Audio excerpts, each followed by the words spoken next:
নমস্কাৰ মৰমৰ শিক্ষাৰ্থীসকল আজি আমি বিভক্তি আৰু বিভক্তিৰ দুটা ভাগৰ শব্দ বিভক্তি ভাগটোৰ বিষয়ে শিকিম চাওঁ আহা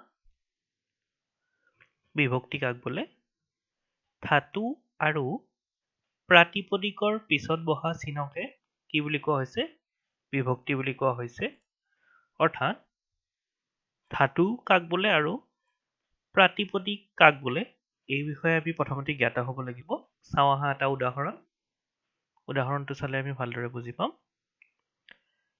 এটা বাক্য লৈছো আমি কেঁচুৱাই কান্দে ইয়াত কেঁচুৱা হৈছে কি প্ৰাতিপদিক আৰু ই হৈছে বিভক্তি হ'ল কেঁচুৱাই কান্দে উদাহৰণ এটা লৈছো ইয়াত আমি উদাহৰণটো চালেই গম পাম কেঁচুৱা আছিল আৰু কেঁচুৱাৰ লগত কি হৈছে ই বিভক্তি যোগ হৈছে অৰ্থাৎ কেঁচুৱাই আৰু কান্দে ইয়াত কান হৈছে কি ধাতু আৰু এ হৈছে কি বিভক্তি আমি এই উদাহৰণটোৰ পৰা আমি ভালদৰে বুজি পাইছো যে ধাতু আৰু প্ৰাতিপদিক কি বিভক্তি কাক বুলি ক'লে আমি কি বুজিম ধাতু আৰু প্ৰাতিপদিকৰ পিছত বহা চিহ্নকে কি বুলি কোৱা হৈছে বিভক্তি বুলি কোৱা হৈছে ইয়াত কেঁচুৱা হৈছে প্ৰাতিপদিক আৰু কাণ হৈছে ধাতু এই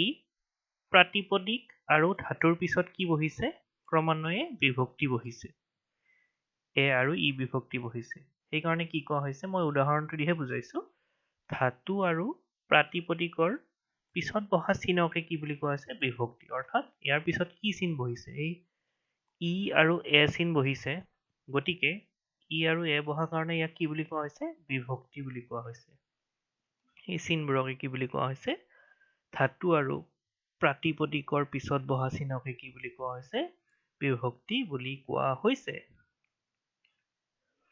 শব্দৰ মূলক কি বুলি কয় প্ৰাতিপদিক বোলে শব্দৰ মূলক মানে মূল শব্দটোক কি বুলি কোৱা হৈছে প্ৰাতিপদিক আৰু ক্ৰিয়াৰ মূলক কি বুলি কোৱা হৈছে ধাতু বুলি কোৱা হৈছে আমি আটায়ে জনা দৰকাৰ প্ৰাতিপদিক কাক বোলে আৰু ধাতু কাক বোলে শব্দৰ মূলকে প্ৰাতিপদিক বোলে আৰু ক্ৰিয়া অৰ্থাৎ কোনো কাম কৰা এই যি ক্ৰিয়া কৰা আছে তাৰ মূলকে কি বুলি কোৱা হৈছে ধাতু বুলি কোৱা হৈছে এতিয়া কান্দে কি কান্দাৰ ক্ৰিয়া কৰা হৈছে আৰু কাণটো কি বুলি কোৱা হৈছে সেইকাৰণে ধাতু বুলি কোৱা হৈছে ঠিক আছে মই আশা কৰিছো তোমালোকে বুজি পাইছা নেক্সট চাওঁ আহা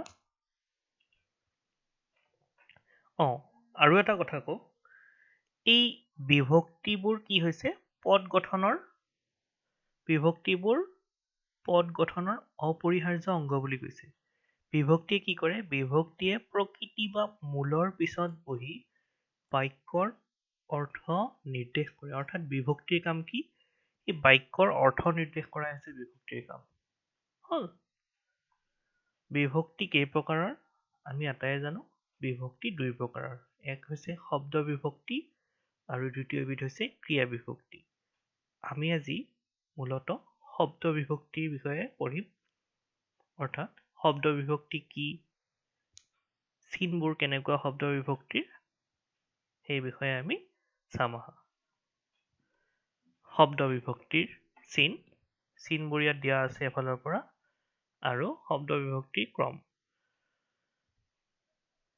প্ৰথমা বিভক্তিৰ ক্ষেত্ৰত কি বহে শব্দ বিভক্তিৰ কি চিন বহে এ আৰু ই চিন বহে ইয়াত উদাহৰণ দিয়া হৈছে চোৱা ৰামে কিতাপ পঢ়িছে ইয়াত মই কালাৰ কেইটা দেখুৱাই দিছো এ আৰু ই ক'ত ব্যৱহাৰ হৈছে ৰামে ইয়াত এ ব্যৱহাৰ হৈছে কিতাপ পঢ়িছে আৰু ৰীনাই কি কৰিছে গীত গাইছে ইয়াত ই ব্যৱহাৰ হৈছে যে এই ৰীনাই ইটো হৈছে কি প্ৰথমা বিভক্তিৰ চিন আৰু ৰামেৰ এটো হৈছে কি প্ৰথমা বিভক্তিৰ চিন নেক্সট চাবা দ্বিতীয় বিভক্তিৰ চিন কি বুলি কৈছে অ ইয়াত কি কোৱা হৈছে উদাহৰণ দেখুওৱা হৈছে দুখীয়াক পুতৌ কৰিবা এই দুখীয়াক এই কটো হৈছে কি দ্বিতীয় বিভক্তিৰ চিন তৃতীয় বিভক্তিৰ চিন হৈছে ৰে দি বা দ্বাৰা এই তিনিটাৰ যিকোনো যদি এটা থাকে তেতিয়া আমি কি বুলি ক'ম এই শব্দটো তৃতীয় বিভক্তিত থকা বুলি ক'ম ইয়াত উদাহৰণ দেখুওৱা হৈছে কুঠাৰেৰে কুঠাৰেৰে গছডাল কাটিলে তাৰ মুখেদি খবৰটো পালোঁ। পুলিচৰ দ্বাৰা চোৰটো ধৰা হ'ল। ইয়াত মন কৰিছানে? ৰে, দি আৰু দ্বাৰা ব্যৱহাৰ হৈছে শব্দকেইটা। য'তেই আমি যিবোৰ শব্দতে আমি এই ৰে, দি, দ্বাৰা দেখিম তেতিয়াই আমি শব্দটো কিহত থকা বুলি ক'ম? তৃতীয় বিভক্তিত থকা বুলি ক'ম। চতুৰ্থী বিভক্তিৰ চিন হৈছে লৈ। নিমিত্ত অৰ্থত প্ৰকাশ কৰা হয়। তেওঁ স্কুললৈ যাব। ইয়াত এই স্কুললৈ য'তে আমি এই লৈ শব্দটো দেখিম তাতে আমি কি বুলি ক'ম? সেই বিভক্তিটোৰ চিন কি বুলি ক'ম? লৈ। আৰু সেই বিভক্তিটো ক'ত থকা বুলি ক'ম? চতুৰ্থীত থকা বুলি ক'ম। পঞ্চমীৰ চিন হৈছে পৰা, অৰ্থাৎ তিলৰ পৰা তেল হয়। য'তেই আমি পৰা শব্দটো দেখিম তাতে আমি কি বুলি ক'ম? পঞ্চমী বিভক্তিত থকা বুলি ক'ম। ষষ্ঠী বিভক্তিৰ চিন হৈছে ৰ। হৰি যদুৰ ভায়েক। ইয়াত এই যে ৰ ব্যৱহাৰ হৈছে, হৰি কাৰ ভায়েক বুলি কৈছে? যদুৰ ভায়েক বুলি কৈছে। ইয়াত সম্বন্ধ, তাৰমানে কাৰকটো কি বুলি কৈছে? সম্বন্ধ। মই কাৰকটো আকৌ এবাৰ বুজাই দিম। প্ৰথম আমি শব্দ বিভক্তিৰ চিনৰ সৈতে উদাহৰণকেইটাৰ লগত বুজি লৈছোঁ, চিনাকি হৈছোঁ। তাৰপিছত চাবা সপ্তমী বিভক্তিত কি হৈছে? দন্ত্য ত আৰু কেতিয়াবা কেতিয়াবা এ ব্যৱহাৰ হয়। অৰ্থাৎ পানীত মাছ থাকে। মাছ ক'ত থাকে? পানীত থাকে। এই তটো য'তে দেখোঁ আমি তেতিয়া আমি কি বুলি ক'ম? পানীত মাছ থাকে। এই ত দেখিলেই আমি কি বুলি ক'ম? সপ্তমী বিভক্তিত থকা বুলি ক'ম। আৰু এটা উদাহৰণ চাওঁ আহা। জুইত ঘৰটো পৰা গ'ল। ঘৰটো পৰা গ'ল কিহত? জুইত। এই ত আছে ইয়াত সপ্তমী বিভক্তিৰ চিন। আৰু যেতিয়াই আমি কিছু শব্দত আমি দেখা পাওঁ বনে বনে, ফুলে ফুলে, এনেকুৱা ধৰণৰ যেতিয়াই আমি শব্দ দেখা পাওঁ তাত এই এ যোগ হৈছে। মন কৰিছানে? বন তাৰ লগত এ যোগ হোৱাৰ কাৰণে বনে হৈছে। বনে বনে, ফুলে ফুলে, এনেকুৱা ধৰণৰ শব্দবিলাক কিহত থকা বুলি ক'ম আমি? সপ্তমী বিভক্তিত থকা বুলি ক'ম। এতিয়া শব্দ বিভক্তিৰ লগে লগে মন কৰিছানে? শব্দ বিভক্তিৰ লগে লগে এই শব্দ বিভক্তিৰ লগে লগে কি দিয়া হৈছে? ইয়াত কাৰকবোৰ দেখুওৱা হৈছে। অৰ্থাৎ প্ৰথম বিভক্তিত কি হয়? কৰ্তাই কৰে। অৰ্থাৎ কৰ্তা কোন? ৰাম। আৰু কাৰ লগত এই বিভক্তি চিনটো যোগ হৈছে? কৰ্তাৰ লগত যোগ হৈছে। দ্বিতীয় শব্দ বিভক্তিৰ চিন ক। এই ক কাৰ লগত যোগ হৈছে? কৰ্মৰ লগত। কি? দুখীয়াক পুতৌ কৰিবা। কাক? এই দুখীয়াক। তৃতীয়ত হৈছে ৰে দি দ্বাৰা কৰণ, মানে যাৰ দ্বাৰা কৰা হয় সেইটো। চতুৰ্থী নিমিত্ত অৰ্থত বুজোৱা হয়। পঞ্চমী অপাদান। ষষ্ঠীৰ সম্বন্ধ, অৰ্থাৎ এই হৰি যদুৰ ভায়েক, সম্বন্ধ এটা বুজোৱা হৈছে। আৰু অধিকৰণত ক'ত? অধিকৰণ, অৰ্থাৎ কিহৰ ওপৰত আছে বস্তুটো? ধৰা হ'ল পানীত মাছ থাকে। মাছ ক'ত থাকে এতিয়া? পানীত থাকে। কিহৰ দ্বাৰা ঘটিল? জুইত ঘৰটো পৰা গ'ল। অৰ্থাৎ ক'ত? ঘৰটো ক'ত পৰা গ'ল? জুইত। বনে বনে, ফুলে ফুলে, ধৰা হ'ল বনে বনে পখিলা উৰে। এই বনে বনে যেতিয়া দেখিম আমি তেতিয়াই আমি কি এই একাৰ ডাবুল আহি গৈছে নহয়নে? তেতিয়াই আমি কিহত থকা বুলি ক'ম? এইটো সপ্তমী বিভক্তিত থকা বুলি ক'ম। ছিংগুল আহিলে কি বুলি ক'ম? এই ৰামে প্ৰথম বিভক্তি। আৰু এনেকুৱা ধৰণে যদি ডাবুল আহি যায় তেতিয়াই আমি কি বুলি ক'ম? সপ্তমী বিভক্তিত থকা বুলি ক'ম। আশা কৰোঁ তোমালোকে বুজি পাইছা।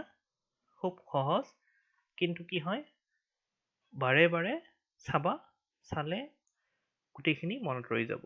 আৰু যদি নোচোৱা তেতিয়াহ'লে পাহৰি যাব এক্সামত। খুব সুন্দৰ বস্তু। ইয়াত বেলেগ একো নাই। আমি আগতে মনত ৰাখিছিলোঁ প্ৰথমা এ ই, দ্বিতীয় ক, তৃতীয় ৰে দি ধাৰা, চতুৰ্থী লৈ, পঞ্চমী পৰা, ষষ্ঠী ৰ, সপ্তমী ত আৰু এ। হ'ল।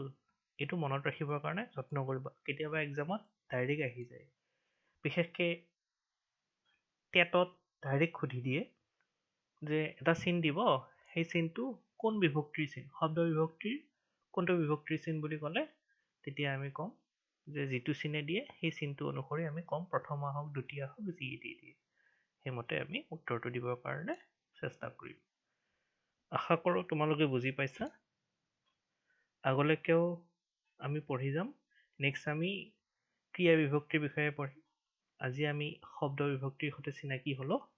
ঠিক আছে, ধন্যবাদ।